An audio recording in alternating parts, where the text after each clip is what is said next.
All right, so we're talking about learning involving a change in behavior. So you'll notice my fancy whiteboard that I have behind me here. Okay. Um, Interestingly enough, I was doing some research with a colleague of mine out in Colorado, and we were working with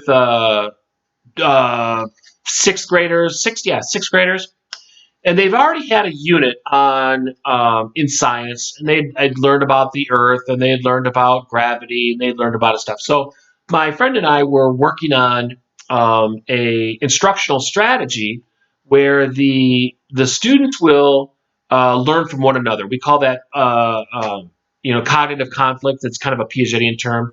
Peer-induced cognitive conflict, where the students are creating discussion amongst themselves. I, the teacher, only serve as a facilitator, right? So here's the premise. Some of you I know had this in the class already. Some of you have.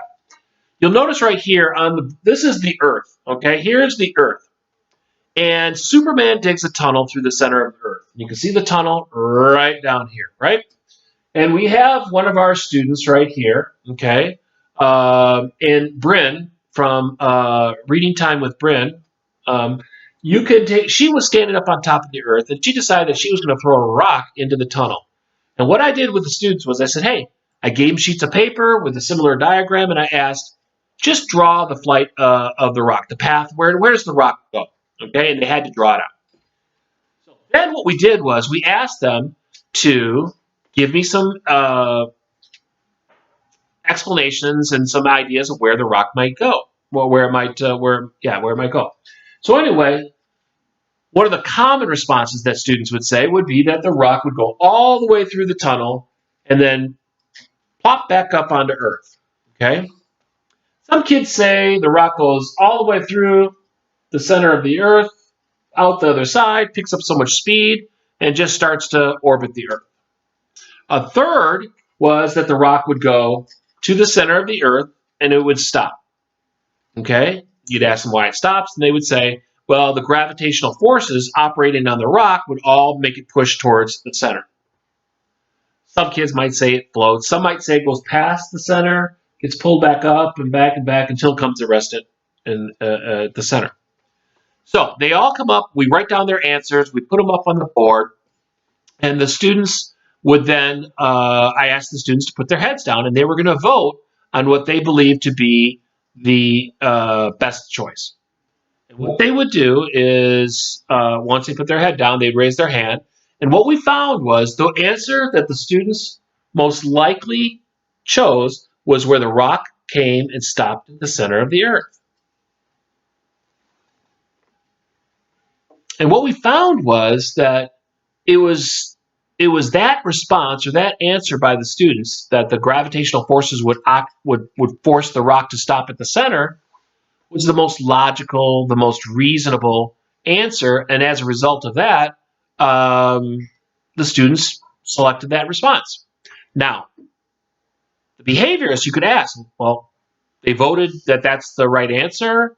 Therefore, many of them had drawn something different, but they changed their vote. Therefore, they've learned something. Now, the behaviorists would say, no, I don't agree. Because I believe learning takes place when I see a change in behavior. Is voting the same thing as drawing it on a piece of paper? No, it's not. And so the idea is they need to show me. So we end up giving them a piece of paper, and then they draw it out. And truth is, most of them did draw where the rock comes to rest at the center.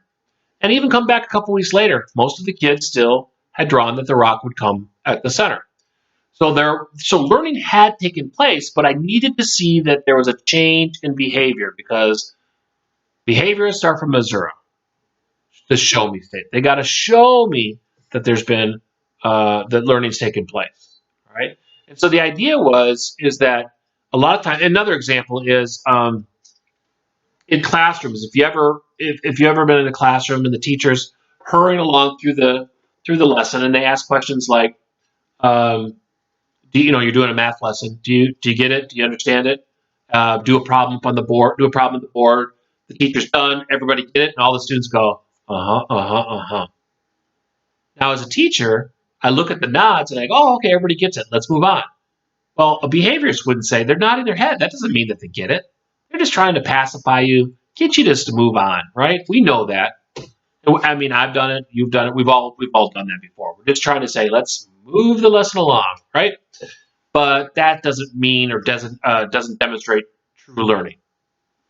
Okay, so when we start focusing on learning being a change in behavior due to some sort of pairing or connection, okay, you'll notice that's the basis for much of classical conditioning.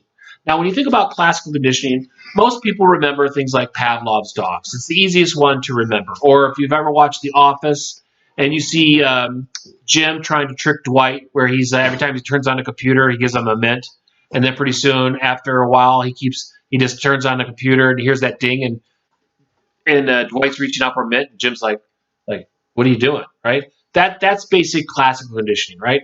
So the idea is in classical conditioning is that people require a new behavior as a result of two things being paired at more or less the same time. That contingency, that learning is contingent on this association, on this pairing, okay? And it is an involuntary response. Now, that's a big one. In classical conditioning, the idea of an involuntary response is really important. That means that it just elicits your response without any control whatsoever. Okay, you think about classically conditioned behaviors, and a lot of times you think about the person who is not feeling well, and they're not feeling well, and they decide that they're going to eat something. Okay, maybe they're going to, grab eat some spaghetti. Maybe they go through a fast food place. They're not feeling well, and they eat something, and then they get home and then they end up getting sick. Well, naturally, what do they associate the sickness to? Wherever they ate. It's like, oh man, I'm not eating a Taco Bell anymore. Or, I'm not eating chili anymore. Or I'm not eating SpaghettiOs anymore. What happened? Okay, they were already sick. They ate something. They end up getting sick, and they associated the sickness with what they ate. Okay, we see that all the time. You can see the same thing happen with kids in college. They drink way too much Kool-Aid. Wink, wink. They drink way too much Kool-Aid, and they get sick. Well, what happens when you drink anything to excess? Drink a gallon of chocolate milk. I'll tell you what's going to happen, right? Drink a gallon of milk. I'll tell you what's going to happen. Okay? They're going to get sick. What do they associate with getting sick? The red Kool-Aid, the chocolate milk, whatever it is. Drink way too much of something, you get sick, right? Other examples are sometimes if you're driving along and a police officer pulls up behind you, suddenly heart starts racing, like, oh my God, what did I do? You're just driving. But now your heart is starting to race. You're starting to sweat. You're getting nervous, right? Maybe I did something. Well, what the heck happened? You didn't do it. You didn't say like, oh, there's a police officer. I think I'll decide to sweat. No, you just, or I think my heart will start to increase. No, it just happened. It elicits it naturally. Well, there's a pairing. There's an association that's taking place. I always like in the good example is you're driving along and you hear a song, and it's a song that you have fond memories of. Maybe you on a special date, maybe you went to a dance with someone, and you hear that song, and suddenly you just start smiling. You feel good, and they're like, "Well, why are you smiling?" You're like, "Oh, I just remember this song." You associated that song with a pleasant experience, or unfortunately, maybe the flip side of that. Maybe you had a bad experience, and there's a song. You hear that song, you're like, "Turn the channel." In each of these situations, what's happening is there is a pairing, an association that's going on. All right, and you'll notice that and I show you Pavlov's dogs. That's just because everybody remembers what happened there, right? You you give the dog food, and the dog does what? Present food to the dog. Dogs start to salivate. They don't have control over it. They don't look at this food and say, "Oh, I think I'll salivate." They just do. Well, you ring a bell at the same time as you present the food. Pretty soon, there's a pairing, an association that takes place. And just by ringing the bell was neutral before. The bell didn't do anything. Just ringing the bell starts to elicit salivation. Okay? And so you'll see the examples. I put one in the PowerPoint there too. You have it in the book as well. Okay? But the idea is in classical condition is that these behaviors are learned behaviors that elicit responses that they don't have any control over. So the idea of me smiling at a song is because I heard the song, I attached it, I had some meaning to a previous experience, and I feel good. It makes me feel good. The song was neutral until I had that positive experience. Now, when I hear that song, I start to smile. Okay, so the idea is that that's how classical conditioning works, right? So, classrooms examples.